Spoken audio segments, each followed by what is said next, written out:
বিসমিল্লাহির রহমানির রাহিম। সীমা kitchen food. আমি আজকে আপনাদের কাছে রেসিপি নিয়েছি এই যে মলাই মাছ। এখানে আমি মলাই মাছ নিয়েছি আধা বাটি। এই মলাই মাছ দিয়ে বেগুন দিয়ে বরবটি দিয়ে আলু দিয়ে আমি এটা চচ্চড়ি করব। এটাকে চচ্চড়িও বলা যায়, এটাকে ভুনও বলা যায়।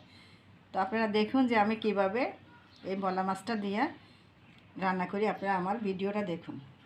তো মাছগুলো ভাজার জন্য এখানে আমি কিছু পরিমাণে সয়াবিন তেল দিয়ে দিব। তো আমার তেলটা গরম হয়ে গেছে, এখন আমি সবগুলো মলাই মাছ দিয়ে দিব। তো আমার মাছগুলো ভাজা হয়ে গেছে, এখন আমি সবগুলো মাছ তুলে ফেলবো।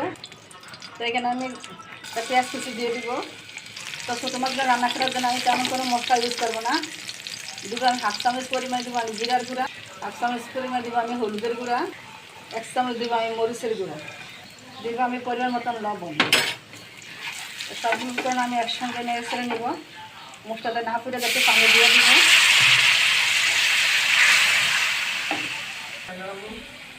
আমার মশলাগুলো কষানো হয়ে গেছে প্রায় আমি 10 মিনিট মতন। এখন আমি কেটে রাখা তরকারিগুলো দিয়ে দিছি। আমার এই যে তরকারিটা কষাইছি, এখানে আমি 15 মিনিট কষাইছি। এখন আমি এখানে পানি দিব। তবে সসতে বেশি কোনো পানি দিব না, এটা তো একদম মাখা মাখা হবে, তাই পানির পরিমাণটা আমি কমিয়ে দিছি।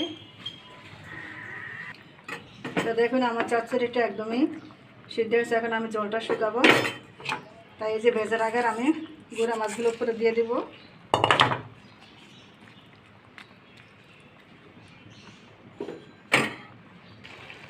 তো দেখলাম তো আমার চচ্চড়িটা আমি কীভাবে রান্না করলাম।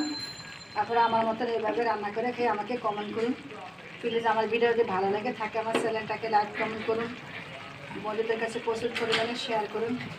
আল্লাহ হাফেজ।